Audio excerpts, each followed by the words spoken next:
poets, and I teach at Ashland High School in Ashland, Massachusetts. And what do you teach? High school history and social studies.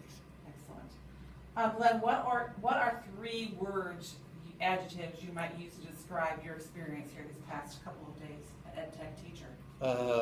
Thorough, worthwhile, long drive. Great. And what's one thing that you've learned that you definitely want to take back into your class in the fall? The use of the apps. Of Google apps or? Well, just various apps that we've been shown. Is there one in particular that really struck your fancy? Like the Socratic one, and the book builder is interesting. That's very useful.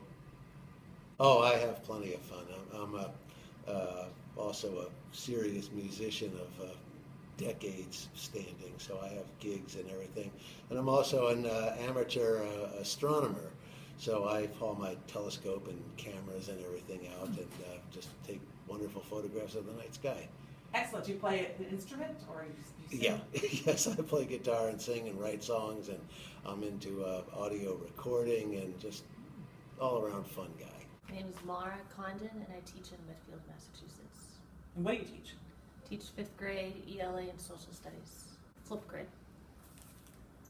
Getting the students to respond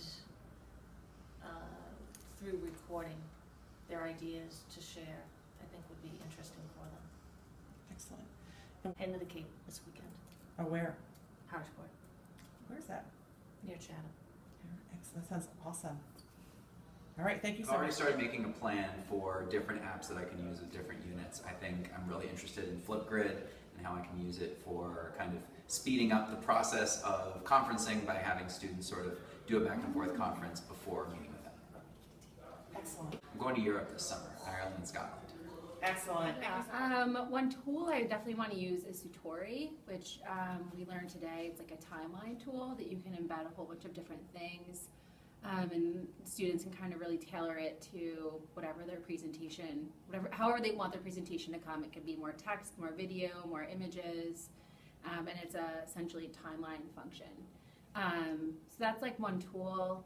One thing I'll take back is just focusing more on student creativity and trying to foster more creativity. I think a lot of my use of tech is I'm almost dictating the output, and like my desire to, here's how to use tech and here's what the output should come or should look like, right? Or giving them examples, and maybe less of the examples end of more of like, here's some tools to show your knowledge, here's some ways, and like maybe letting them run with it a little bit more.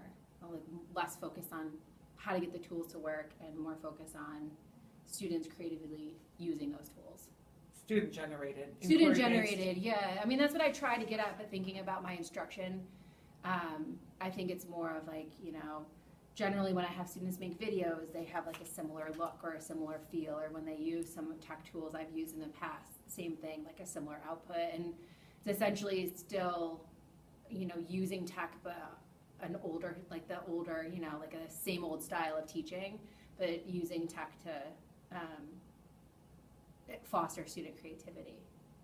I have 3 young kids, and so we're just gonna hang out and go to the beach, go to, you know, local trips, Rhode Island, New Hampshire, that kind of stuff.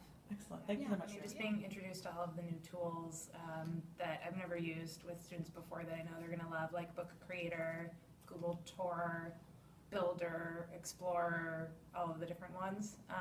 Yeah. Excellent. And what are you going to do with this summer? I am going to do a lot of traveling and some racing.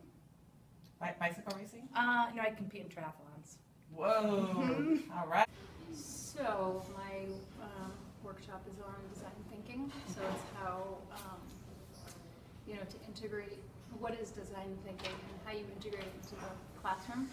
And some of my key takeaways, or one of the key takeaways is, you know, it's the world is changing, things are being automated.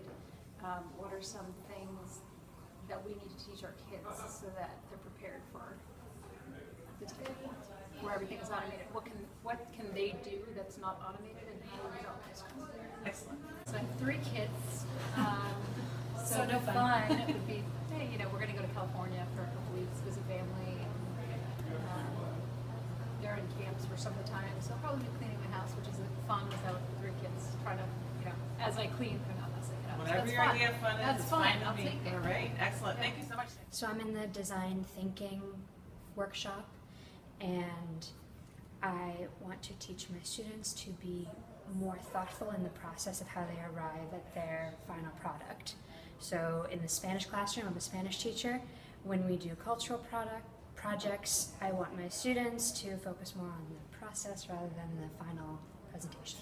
Excellent, sounds good. What are you going to do this summer for fun after you're done? I'll be at the beach up in Gloucester. Excellent.